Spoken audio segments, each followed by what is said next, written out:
Why Andy Jackson and the fiddle tune, you may ask? And well, you may ask. The 8th of January is a date of some significance in U.S. history. The 8th of January 1814 was the date of the Battle of New Orleans, the decisive battle of the War of 1812, when Colonel Andrew Jackson sent the British a running off of this continent, where they stayed until... It was a big event. It made Andy Jackson a folk hero, helped his presidential campaign, and generated a mountain fiddle tune which grew a few sets of lyrics over the years, one of which became a classic of early rock and roll. The 8th of January is a date of no small significance in the life of your never-to-be-humble narrator.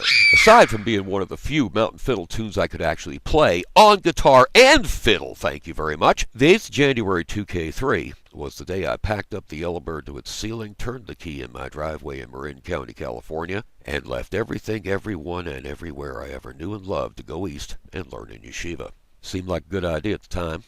It took 5 days to make that 3-day drive because Rabbi Rice insisted I schedule a layover for Shabbos. That year, the 8th was on a Tuesday, which worked out Kabbalistically. I did Shabbos in Memphis with Rabbi Levi Klein. It was an all-night drive from Memphis to Morristown, and I arrived just in time for Shacharis on Sunday the 13th. Stepped out of a nice warm Toyota into 13 degrees, surrounded by large piles of standing snow, which I'd been seeing on the road since New Mexico, which is one reason why I kept that heater on. It was the last day of my mom's Avelis, and I wanted for any number of reasons for my last Kaddish or two to emanate from a yeshiva, a Lubavitcher yeshiva in particular.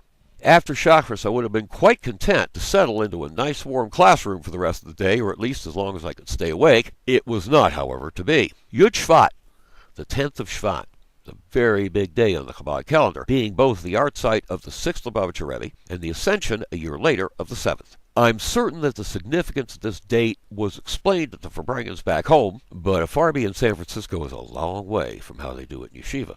In 2K3, Sunday the 13th, my first day in yeshiva was Yud Shvat. Before I got my tefillin off, I was surrounded by guys asking how I got there. And when they found out I drove in, they asked if my driver's license was valid. Well, it was. And the next thing I know, I'm thrown into a van, driven at high speed to a car rental place where we rent 2 more vans on my license, head back to yeshiva, load everyone in, and we're off to the burial place of the Lubavitcher Rebbe's in Queens. Leather shoes are a no-no in Jewish cemeteries, and so we wound up standing in line without shoes, waiting to pass by the headstones. Fortunately, the temperature had climbed to its high for the day, 14 degrees. Not quite as cold as when we left Morristown. After that veritable frozen eternity, we piled back into the vans and headed to 770. My first look at that historic shul. Then to the bookstores on Kingston.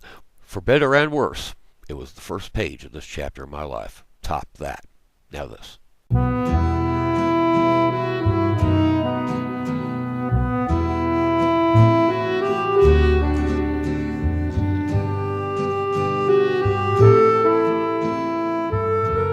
So, you ask, why are we back on this fuzzy, funky webcam with the questionable sound? And, well, you may ask, hark back to the previous episode, listen up. See Ronnie swipe the camera. The rest of the story is, Ronnie swiped the camera and he left it near it. Rock the black rack. Now this.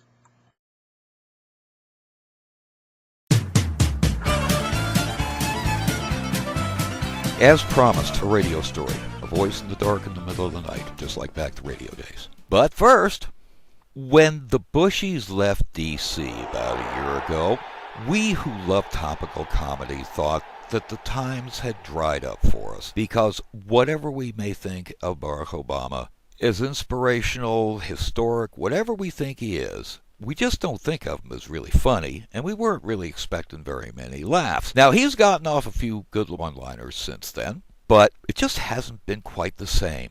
But children, we forgot Pat Robertson.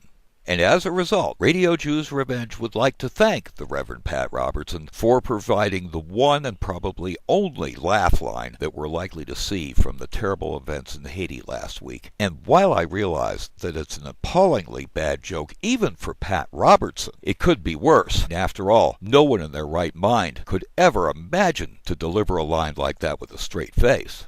Now then, as we were saying, this is the beginning of what I call my season of personal recollections, beginning, of course, with my departure from California, culminating with my official yard sites, and in the middle is my birthday.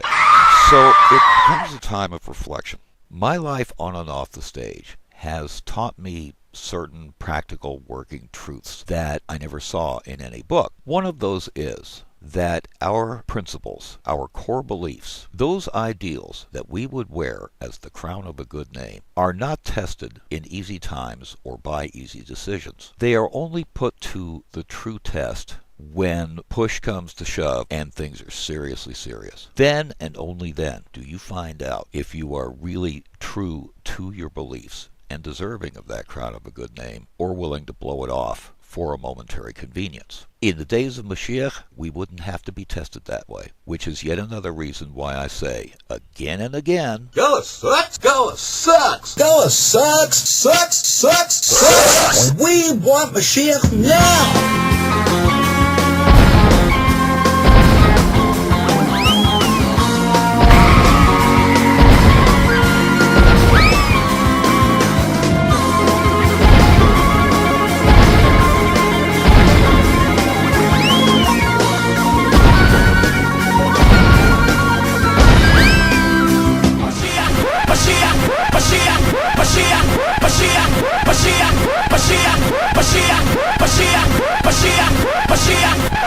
It's only a shofar, and it's not loaded.